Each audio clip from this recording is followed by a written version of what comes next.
Hey, what's going on, everybody? Mike Lewis here with MikeLewisInc.com, and I wanted to just discuss a topic that a lot of people question me about, and it was quite frankly something that I dealt with quite a bit. And I want to deal with how to overcome procrastination. So, if you're a procrastinator, then this video is for you. I'm going to share five tips on how to overcome procrastination. All right, so let's get straight to it.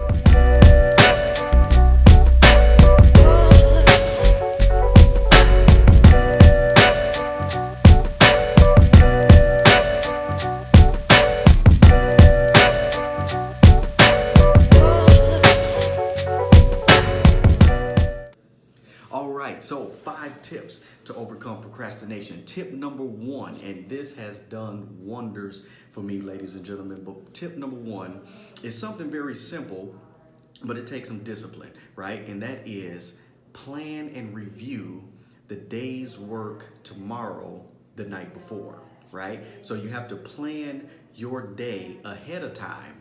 That way, when you can see what it is that you have on your agenda on the following day, it will crystallize the thoughts so that you can stick to the task that you have at hand. So, you have to understand that a lot of times it's like going to the grocery store, right? If you go into the grocery store without a list, a lot of times you're going to buy more than what you need, which means you're usually going to go over budget in what it is that you're trying to get done or to buy at the grocery store, right? So plan your day and review your day the night before, all right? So that's tip number 1. Tip number 2. Working time intervals. What do I mean by that? The best way I can describe this is, I'm sure many of you guys have heard this technique before, but it's called the Pomodoro technique. And really the concept of this technique is to break up your work sessions in time intervals. Let's say, for example, that you have a major project that you're working on and you give yourself 20 minutes or so to work on this project, right? So after 20 minutes, then you actually you take a short little break, whether it's 10 minutes, maybe it's 15 minutes, depending on the length of time that you're giving yourself to actually complete this project. And you're actually just taking a breather, taking a break so that you can regroup your thoughts, right? And so after you implement that break, then what you do is you go into another 20-minute session of just all out work. And this does wonders, because what you will find is that when you break your work schedule or your workload up in segmented time intervals, then it allows you to group your thoughts and regroup by taking those breaks. All right, so hopefully that helps a lot. If you need more information on the Pomodoro technique, please, it's so much information out there about it, but this technique alone has absolutely saved my business. All right, so that's tip number 2. Tip number 3, and this one is huge for a lot of people. You have to remove yourself from distractive environments. Now, my MO, for example, is like I have to work in an environment where there's some things going on. You know what I'm saying? Like I have to be in a place where there's noise. Like when the kids are around the house playing around, like it doesn't bother me. It actually gets me going. My wife, on the other end, she has to work where it's extremely quiet. And so a lot of times, a lot of people can't work in environments like that, a noisy environment. And so it probably would do you some good to actually remove yourself from a distractive environment. Now, just talking about distractive environments, it can be something like putting your cell phone on silent mode, right, while you're trying to work on a project, or maybe getting away from the computer, because a lot of times we have a tendency to kind of skip away and do some things on Facebook or Instagram, and we get distracted. 6.5 hours later. A lot of time is wasted on those social media sites, and so you have to remove yourself from those distractive environments. Tip number 4, exercise regularly. Like, this is absolutely amazing. When you exercise, it not only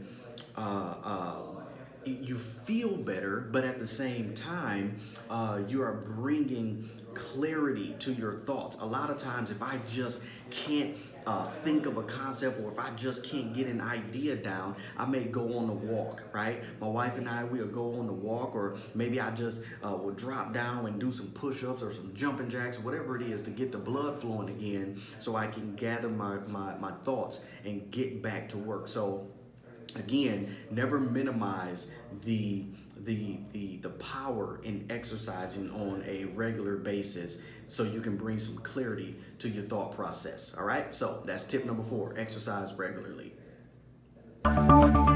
Tip number 5, and I'm gonna say this is probably going to be one of the most powerful ones that I've personally implemented, and that is finding an accountability partner. Finding an accountability partner, tongue twisted. Find an accountability partner. Here's the deal. When you have someone that will hold you accountable to what you said you're going to do, it just gives you that extra drive and that extra support in order to get some things done.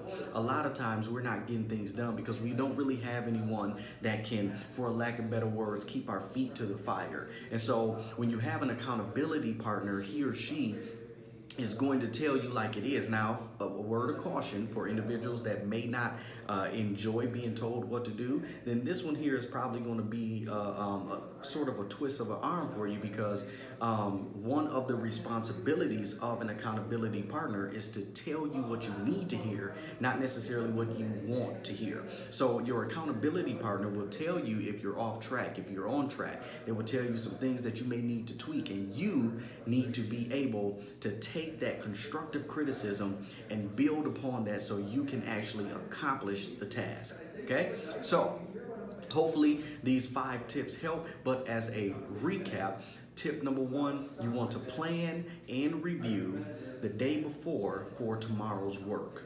Okay, number 2 is you want to work in time intervals with breaks in between. Okay, you work in sessions known as the Pomodoro technique. Tip number 3, remove yourself from distractive environments. A lot of times you just got to get away from the noise, and that way you can just focus on what it is that you need to do.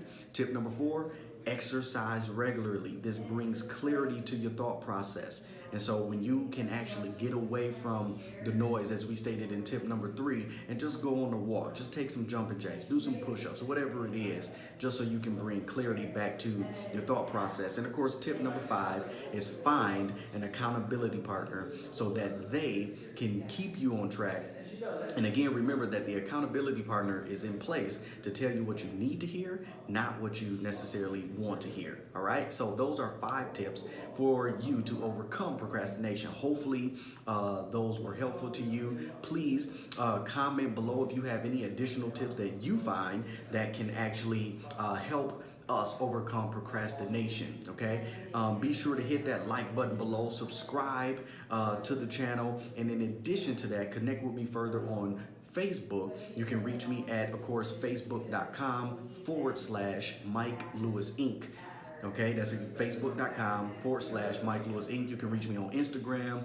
Again, instagram.com/Mike Lewis Inc. You can reach me on my website, MikeLewisInc.com. And I'm pretty much on all social media sites, Twitter as well. And I am so looking forward to seeing your comments. Be sure, again, to hit like below, comment below, and share this message. All right, so with that, as always, ladies and gentlemen, I want you to understand is that when you are living in your purpose, there's no such thing as competition. Until next time, take care. God bless.